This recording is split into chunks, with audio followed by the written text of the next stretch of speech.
बिस्मिल्लाहिर्रहमानिर्रहीम। अस्सलाम वालेकुम स्टूडेंट। आज हम क्लास 10 मैथ्स का गेस्ट पेपर देख रहे हैं और इसमें हम देखेंगे कि किस चैप्टर की कौन सी एक्सरसाइज में से शॉर्ट क्वेश्चंस कौन से इंपॉर्टेंट हैं और लॉन्ग क्वेश्चन कौन से इंपॉर्टेंट हैं। इन क्वेश्चन की प्रैक्टिस करने के बाद एटलीस्ट आप 85% मार्क्स जो है वो स्कोर कर सकते हैं। और एमसीक्यूज़ बाकी आपने करने हैं, और एमसीक्यूज़ के लिए मैं आपको रिमाइंड करवा दूँ कि एमसीक्यू जो है वो तमाम एक्सरसाइजेज की रिव्यू एक्सरसाइज जो है तमाम यूनिट्स की उनमें से आएंगी। और रिव्यू एक्सरसाइज अपने अच्छे तरीके से करने के बाद अपने इन एक्सरसाइजेज के शॉर्ट क्वेश्चंस करने हैं और कौन कौन से क्वेश्चन और कौन कौन से पार्ट्स इंपॉर्टेंट हैं वो आपको डिटेल से बताएंगे। ठीक है, सबसे पहले शॉर्ट क्वेश्चंस देखें आप यहाँ पर। हम बात कर रहे हैं पहले यूनिट की, विच इज़ क्वाड्रेटिक इक्वेशन। और इस यूनिट में से 4 जो डेफिनेशन हैं वो मोस्ट इंपॉर्टेंट है। नंबर 1 तो क्वाड्रेटिक इक्वेशन की, और इसके साथ सोल्यूशन ऑफ क्वाड्रेटिक इक्वेशन जो मेथड हैं 3 आपने वो बताने अगर वो सवाल आता है, या फिर इसमें से रेडिकल इक्वेशन आता है, रेसिप्रोकल इक्वेशन आता है, या आपके पास आ जाता है इसमें से एक्सपोनेंशियल इक्वेशन की डेफिनेशंस। ठीक है, तो ये 5 डेफिनेशन इस चैप्टर से इंपॉर्टेंट है। उसके बाद हम आते हैं एक्सरसाइज की तरफ। तो पहली एक्सरसाइज में एक्सरसाइज 1.1, और इसमें जो शॉर्ट क्वेश्चन हैं वो आते हैं क्वेश्चन नंबर 1 का पार्ट नंबर 1, 3, 5, और क्वेश्चन नंबर 2 का पार्ट नंबर 1, 4 एंड 5। ठीक है, क्वेश्चन नंबर 1 में जो है वो आपने स्टैंडर्ड फॉर्म में लेकर आना है, और क्वेश्चन नंबर 2 में आपने उसको फैक्टराइजेशन से सॉल्व करना है। अगर क्वेश्चन नंबर 2 में इक्वेशन जो है वो स्टैंडर्ड फॉर्म में नहीं होगी तो पहले आप उसे सॉल्व करेंगे। ठीक है, और लॉन्ग क्वेश्चन जो है वो उसका थर्ड उसमें से आता है। थर्ड क्वेश्चन जो है वो उसमें से 1 इसका part, third, 5th and 6 important है। और अगर आप पिछले 5 साल के पेपर्स उठा के देखें तो कंप्लीटिंग स्क्वायर का मेथड जो है वो ऑलमोस्ट हर साल में आया हुआ है। ठीक है, तो या तो लॉन्ग क्वेश्चन एक्सरसाइज 1.1 में से बनता है या 1.3 एंड 1.4 में से बनता है, लेकिन ज़्यादा चांसेस जो होते हैं वो एक्सरसाइज 1.3 का क्वेश्चन नंबर 3 यानी कंप्लीटिंग स्क्वायर मेथड जो है वो आने के होते हैं। ठीक है, तो आप उस पर फोकस करेंगे। फिर हम आते हैं एक्सरसाइज 1.2 की तरफ। 1.2 में से आपके पास है क्वाड्रेटिक फार्मूला, और क्वाड्रेटिक फार्मूला समटाइम आपको लिखने के लिए भी देता है कि स्टेट द क्वाड्रेटिक फार्मूला, और एप्लीकेशन के लिए भी आ जाता है। अब इसका जो पहला सवाल है उसमें से आपके पास पार्ट नंबर 1, 2 एंड 4 जो है वो मोस्टली आ रहे हैं, और इसमें से एक क्वेश्चन जो क्वेश्चन नंबर 8 है ये लॉन्ग के लिए भी पार्ट नंबर 7 जो है वो लॉन्ग के लिए भी आ चुका है। ठीक है, उसमें भी आप पहले इसे स्टैंडर्ड फॉर्म में लेकर आएंगे और फिर क्वाड्रेटिक फॉर्मूला अप्लाई करेंगे। अगर मेथड लिखा हुआ होता है कि आपने फैक्टराइजेशन से करना है, कंप्लीटिंग स्क्वायर से करना है या क्वाड्रेटिक फॉर्मूले से करना है, तो आपने वही मेथड अप्लाई करना है। अदरवाइज पर ये आपकी चॉइस होती है कि आप कौन सा मेथड अप्लाई करना चाह रहे हैं। अब आते हैं एक्सरसाइज 1.3 की तरफ। एक्सरसाइज 1.3 में लॉन्ग क्वेश्चन है, और ये वैसे बहुत कम ही आए हुए हैं, लेकिन आप में इनमें से जो इंपॉर्टेंट क्वेश्चन है वो आपके पास है 6, 7, 10, 12 एंड 15। इसमें डिफरेंट टाइप हैं रिड्यूसिबल क्वाड्रेटिक इक्वेशन की, और आपने उन्हें देखना है। टाइप के अकॉर्डिंग आप उसे सिंप्लीफाई करेंगे। अब आते हैं एक्सरसाइज 1.4 में से। 1.4 में से भी क्वेश्चंस अक्सर आए हैं, लेकिन उसमें ज़्यादातर जो क्वेश्चन आते हैं वो 1 या 2 रेडिकल वाले क्वेश्चन आते हैं। तो ज़्यादा इंपॉर्टेंट क्वेश्चन जो है इसमें 1, 5, 7 एंड 9 है। ठीक है, 1, 5, 7, 9 के अलावा अगर आप रिव्यू एक्सरसाइज में जाएं तो उसका क्वेश्चन नंबर तो 1 तमाम रिव्यू एक्सरसाइजेज का इंपॉर्टेंट है, जिसमें एमसीक्यूज शामिल हैं। ठीक है, एमसीक्यूज हमेशा बुक में से ही आते हैं। क्वेश्चन नंबर 2 में कुछ डेफिनेशंस हैं जिनमें पार्ट 1 एंड 7 to 10 जो है वो डेफिनेशंस हैं, आपने वो लर्न करनी है। ठीक है, ये हो गया हमारा यूनिट नंबर 1। अब आते हैं यूनिट नंबर 2 की तरफ। ओके, यूनिट नंबर 2 है हमारा थ्योरी ऑफ क्वाड्रेटिक इक्वेशन। वैसे ये चैप्टर इतना लेंथी नहीं है, इसमें से कुछ थ्योरीज हैं जो आपने देखनी है, जिसमें डिस्क्रिमिनेंट है सबसे पहले चीज़। ठीक है, नेचर ऑफ द रूट्स हैं, तो आपने इस थ्योरी को बहुत अच्छे तरीके से समझना है। उसके बाद आप ये एक्सरसाइज बहुत आराम से कर सकते हैं। तमाम जो चैप्टर यूनिट्स हैं, एक्सरसाइज हैं, वो कर सकते हैं। तो सबसे पहले जो इसमें एक्सरसाइज 2.1 है, 2.1 के 1 और 2 क्वेश्चन में से शॉर्ट क्वेश्चन आते हैं। क्वेश्चन नंबर 1 जो है वो डिस्क्रिमिनेंट निकालने का है, विच इज b² - 4ac। आपने क्वाड्रेटिक इक्वेशन से abc की वैल्यू निकालनी है और डिस्क्रिमिनेंट में पुट करनी है। और क्वेश्चन नंबर 2 जो है वो फाइंड द नेचर है। ठीक है, इसके साथ ही क्वेश्चन के अंदर लिखा हुआ है कि वेरीफाई द रिजल्ट। अगर ये पेपर के अंदर लिखा हुआ है कि वेरीफाई द रिजल्ट, तो आपने रिजल्ट वेरीफाई करना है, अदरवाइज आपने रिजल्ट वेरीफाई करने की और टाइम वेस्ट करने की जरूरत नहीं है। ठीक है, आप सिर्फ नेचर लिखेंगे, और डिस्क्रिमिनेंट निकालने के बाद नेचर लिखना मस्ट है। ठीक है, कि रूट्स जो हैं वो रियल हैं, इक्वल हैं, अनइक्वल हैं, इमेजिनरी हैं या कॉम्प्लेक्स हैं। उसके बाद आते हैं इसमें लॉन्ग क्वेश्चन की बात करें अगर, तो 3, 6, 7, 10 क्वेश्चन जो हैं ये लॉन्ग में आ सकते हैं, जिसमें आपको उसने दिया हुआ है कि रूट जो है वो रियल हैं, तो अननोन की वैल्यू फाइंड आउट करनी है आपने। उसके बाद आते हैं एक्सरसाइज 2.2 पे। एक्सरसाइज 2.2 से पहले थ्योरी है कि क्यूब रूट ऑफ यूनिटी और उसकी प्रॉपर्टीज जो हैं, और वो प्रॉपर्टीज में से भी कोई एक आध प्रॉपर्टी आ जाती है प्रूफ के लिए। उसमें आपने ओमेगा की वैल्यूज रखनी होती हैं और ओमेगा की वैल्यू रख के आपने उसे सॉल्व करना है, लेकिन आपको वो प्रॉपर्टी जो है वो याद होनी चाहिए कि 4 प्रॉपर्टीज हैं, वो आपको 4 प्रॉपर्टीज के स्टेटमेंट याद होने चाहिए। एक्सरसाइज 2. इसका शॉर्ट क्वेश्चन में से जो आता है वो 1 का कोई पार्ट आ सकता है, लेकिन ज़्यादा इंपॉर्टेंट जो होता है वो क्वेश्चन नंबर 2 है। 2 के पार्ट में सिंप्लीफिकेशन है, वो उनमें से कोई सा भी पार्ट आपके पास आ सकता है, ठीक है, सिंप्लीफिकेशन के लिए। और लॉन्ग क्वेश्चन में थे 3, 4 एंड 5 क्वेश्चन इंपॉर्टेंट हैं। तो इसमें आपने डिस्क्रिमिनेंट की को मल्टीप्लाई करना है पहले, सॉरी आपने इसमें वैल्यूज़ को 2 ब्रैकेट्स को मल्टीप्लाई करना है, ओमेगा की वैल्यू पुट करनी है और उसको सिंप्लीफाई करना है, ठीक है। नेक्स्ट हम आते हैं, नेक्स्ट में आपके पास है roots of coefficient of quadratic equation और उनका जो रिलेशन है हम वो देख रहे हैं, ठीक है। इसमें आपको sum of the roots and product of the roots जो हैं वो फाइंड आउट करने आने चाहिए। अब इसमें जो क्वेश्चन नंबर 1 है वो मोस्ट इंपॉर्टेंट क्वेश्चन है फॉर द शॉर्ट। उसमें आपको सम ऑफ द रूट या प्रोडक्ट ऑफ द रूट निकालने को कहता है कि बाय गिवन क्वाड्रेटिक इक्वेशन आपने सम और प्रोडक्ट किस तरह से फाइंड आउट करना है। और अगर लॉन्ग क्वेश्चन की बात करें तो क्वेश्चन नंबर 2, 5 एंड 6 इंपॉर्टेंट है, जिसमें आपको उसने कुछ प्रॉपर्टीज़ दी हैं और आपको उन प्रॉपर्टीज़ को यूज़ करके जो अननोन वैल्यू है उसको फाइंड आउट करना है, ठीक है। अब आते हैं एक्सरसाइज 2.4 की तरफ। एक्सरसाइज 2.4 से ज़्यादातर शॉर्ट क्वेश्चन ही आते हैं और क्वेश्चन नंबर 1 या 2 के पार्ट्स में से कोई सा भी शॉर्ट क्वेश्चन आ जाएगा। ये रिलेट कर रहा है एक्सरसाइज 2.3 से। अगर आपने वहाँ पर सम एंड प्रोडक्ट ऑफ रूट्स निकालनी है तो आप उन्हीं को यूज़ करते हुए एक्सरसाइज के लिए दोनों सवाल करेंगे।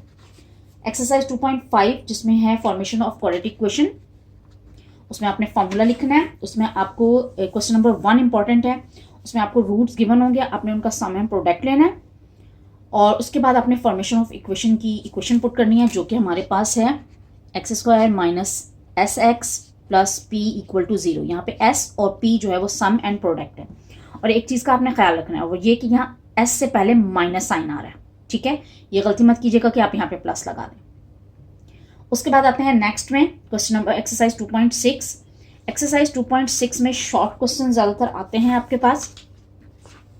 उन शॉर्ट क्वेश्चंस के अंदर आपके पास जो टॉपिक है वो है सिंथेटिक डिवीजन, ठीक है। सिंथेटिक डिवीजन में क्वेश्चन नंबर 1 के पार्ट्स में से आता है 2, 3, 4 एंड 5 जो है ये इंपॉर्टेंट क्वेश्चंस हैं।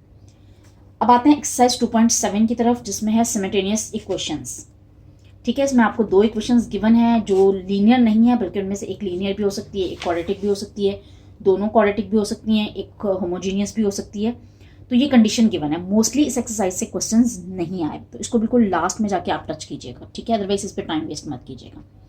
फिर आते हैं एक्सरसाइज 2.8 की तरफ। एक्सरसाइज 2.8 में से क्वेश्चन नंबर 1, 2 एंड 5 जिसमें स्टेटमेंट आपने बनाना है, स्टेटमेंट से इक्वेशन बना के फिर आप उसे सिंप्लीफाई करेंगे। मेथड वही इस्तेमाल होंगे जो आप पहले कर चुके हैं क्वाड्रेटिक इक्वेशन के लिए। लास्ट में रिव्यू एक्सरसाइज में आपको बता दिया मैंने कि क्वेश्चन नंबर 1 MCQs का क्वेश्चन है, वो आपने कंपलसरी करना है। इसके अलावा शॉर्ट क्वेश्चंस के अंदर क्वेश्चन नंबर 2 के पार्ट नंबर 2, 3 एंड 5 जिसमें डेफिनेशंस और डिस्क्रिमिनेंट और नेचर ऑफ द रूट जो है वो इन्वॉल्व हो रही है, आपने वो फाइंड आउट करना है, ठीक है। अब चलते हैं क्वेश्चन यूनिट नंबर 3 की तरफ। यूनिट 3 वेरिएशंस, ठीक है। वेरिएशंस में एक्सरसाइज 3.1 में से जो शॉर्ट क्वेश्चंस हैं वो हमारे पास आते हैं 1 से लेके 6 तक, और इसमें आपने रेशो फाइंड आउट करना है और 1-2 सवाल हैं जिनमें आपने इनको सिंप्लीफाई करना है। अच्छा, इसमें क्वेश्चन नंबर 3 मोस्ट इंपॉर्टेंट है, क्वेश्चन नंबर 3, 4 एंड 5, ठीक है। ये खास तौर पे इंपॉर्टेंट क्वेश्चन है, इन पर ज़रूर फोकस कीजिएगा। उसके बाद आते हैं एक्सरसाइज 3.2 में से 3.2 में direct variation and inverse variation है। आपने यहाँ पर डायरेक्ट वेरिएशन और इन्वर्स वेरिएशन से गिवन होंगे, आपको अपने जो अननोन है उसकी वैल्यू फाइंड आउट करनी है। यहाँ पर question number 1, 2, 8 and 9 important question हैं।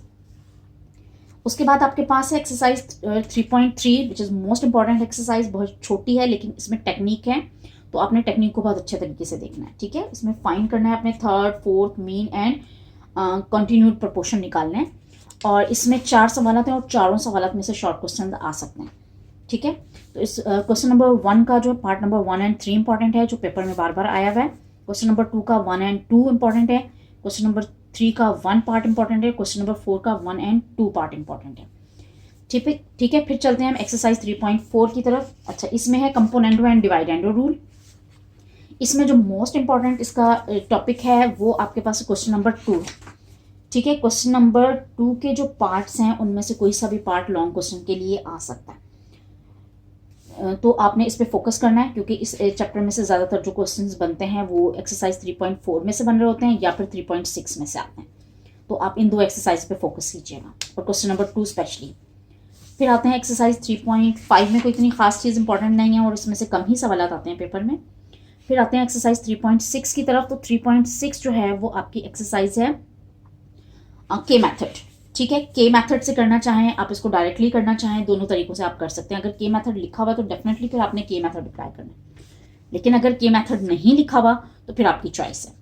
अब 3.6 में से क्वेश्चन नंबर 1 का पार्ट नंबर 1 एंड 4 इंपॉर्टेंट है, और इसके लॉन्ग क्वेश्चन में क्वेश्चन नंबर 2 के जो पार्ट्स हैं वो इंपॉर्टेंट है, वो अक्सर पेपर में नजर आ रहे हैं हमें। ठीक है, फिर आते हैं रिव्यू एक्सरसाइज पर। रिव्यू एक्सरसाइज में क्वेश्चन नंबर 2 के 1 से लेके 5 तक। अच्छा, 3.7 इंपॉर्टेंट एक्सरसाइज नहीं है तो आप इसे छोड़ सकते हैं, और मोस्टली स्टूडेंट्स को करवाई भी नहीं जाती।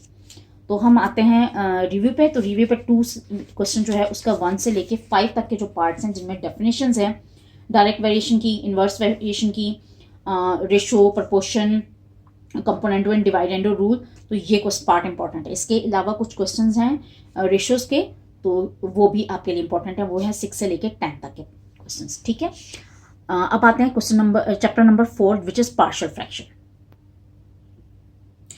अच्छा, चैप्टर नंबर 4 पार्शियल फ्रैक्शन में से 1 से 2 डेफिनेशन तो मस्ट होती हैं, बल्कि एक डेफिनेशन मस्ट होगी, और वो होती है partial fraction, improper fraction, proper fraction और फ्रैक्शन। ये 4 से डेफिनेशन, जिनमें से कोई सी एक डेफिनेशन मस्ट पेपर में आती है।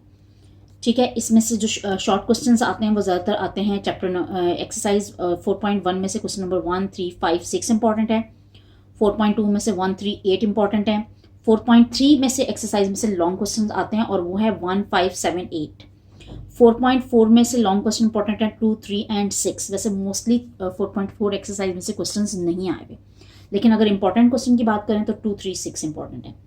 डेफिनेशंस मैंने आपको बता दी हैं, डेफिनेशंस इंपॉर्टेंट है इस यूनिट से, और एक डेफिनेशन मस्ट होगी, और इसकी एमसीक्यूज एक्सरसाइज तो आपने करनी ही करनी है। उसके बाद आते हैं सबसे, मेरे ख्याल में सबसे इजीएस्ट चैप्टर है which is sets and function. Set and function चूंकि आप पहले भी पढ़ चुके हैं, तो इसलिए मेरे ख्याल में इसमें कोई प्रॉब्लम नहीं होगी। एक्सरसाइज 5.1 में से क्वेश्चन नंबर 1 एंड 6। अच्छा, इसका जो 6 चैप्टर है क्वेश्चन है जिसमें आपने फाइंड आउट करना है एक अननोन, वो क्वेश्चन सबसे ज़्यादा इंपॉर्टेंट है। ठीक है, इसमें आपने ए और बी की वैल्यू निकालनी थी। 5.1 क्वेश्चन नंबर 6।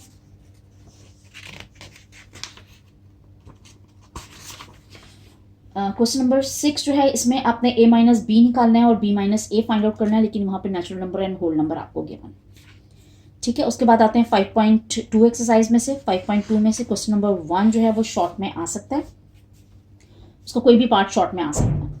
और क्वेश्चन नंबर 3 एंड 4 जो हैं वो उसमें डिमॉर्गन्स लॉ है या कुछ प्रॉपर्टीज़ हैं, तो वो लॉन्ग में आते हैं।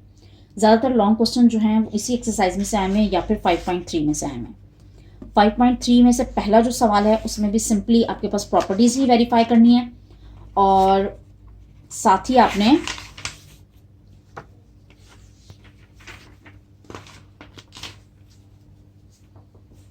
प्रॉपर्टीज़ की वेरिफिकेशन है।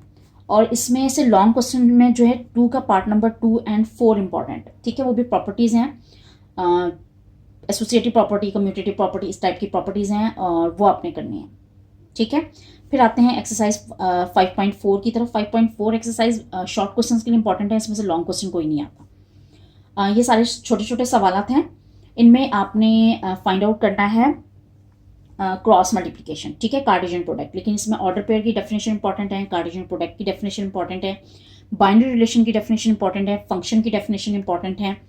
तो ये डेफिनेशन भी आपने साथ करनी है, क्योंकि एक डेफिनेशन ज़रूर आती है। अब इसमें क्वेश्चन नंबर इंपॉर्टेंट है 1, 3, 4 एंड 5, और सबसे ज़्यादा जो इंपॉर्टेंट क्वेश्चन है वो क्वेश्चन नंबर इसका 3 है। और 3 क्वेश्चन को आप कोशिश कीजिएगा कि सबसे अच्छे तरीके से तैयार करें। उसमें आपने ऑर्डर पेयर को कंपेयर करके अननोन वेरिएबल ए और बी की वैल्यू निकालनी है। अब आते हैं एक्सरसाइज 5.5, जो कि थोड़ा सा न्यू टॉपिक है फंक्शंस का, और इसमें आपने कार्टेशियन प्रोडक्ट निकालना है। अच्छा, यहाँ पर आपने ख्याल रखना है कि कार्टेशियन प्रोडक्ट तो आपने कंपलसरी निकालना है, और उसके लिए आपने ऑर्डर पेयर की ब्रैकेट यूज़ करनी है सेट के अंदर। लेकिन अगर वो आपसे कहता है कि आपने बाइनरी रिलेशन लिखने हैं तो बाइनरी रिलेशन लिखें, अदरवाइज लिखने की ज़रूरत नहीं है। यानी टू द पॉइंट आंसर देने की कोशिश करें, आपने एक्स्ट्रा स्टोरीज वहाँ पर नहीं लिख कर आनी, ठीक है। और इसमें आपके पास क्वेश्चन नंबर 5 का जो पार्ट है उसमें 1 और 2 लॉन्ग में आ सकते हैं, अदरवाइज इसके जो क्वेश्चन नंबर 3, 4 और 2 हैं ये आपके सिर्फ शॉर्ट में ही आ सकते हैं, ठीक है। तो 5 यूनिट तक हमने ये कर लिया है। अब हम इंशाल्लाह नेक्स्ट वीडियो में जो है बाकी जो चैप्टर्स हैं उनके शॉर्ट एंड लॉन्ग क्वेश्चंस देखेंगे। लेकिन आपने ख्याल रखना है कि पहले 4 चैप्टर्स जो हैं वो बहुत अच्छे तरीके से आपने तैयार करने हैं। अगर आप पहले 4 से 5 चैप्टर्स जो हैं वो अच्छे तरीके से तैयार कर लेते हैं तो आपके ना सिर्फ शॉर्ट क्वेश्चंस ऑलमोस्ट कवर हो जाते हैं, आपके लॉन्ग क्वेश्चंस के भी जो 2 पार्ट्स जो आपने करने हैं वो कवर हो जाते हैं, ठीक है। और इसके साथ आपने चूंकि थ्योरम का एक चैप्टर करना है तो वो कंपलसरी क्वेश्चन होगा। तो इंशाल्लाह नेक्स्ट वीडियो में हम डिटेल से बाकी चैप्टर नंबर 6 से लेकर ऑनवर्ड जो है वो शॉर्ट एंड लॉन्ग क्वेश्चन देखेंगे। शुक्रिया।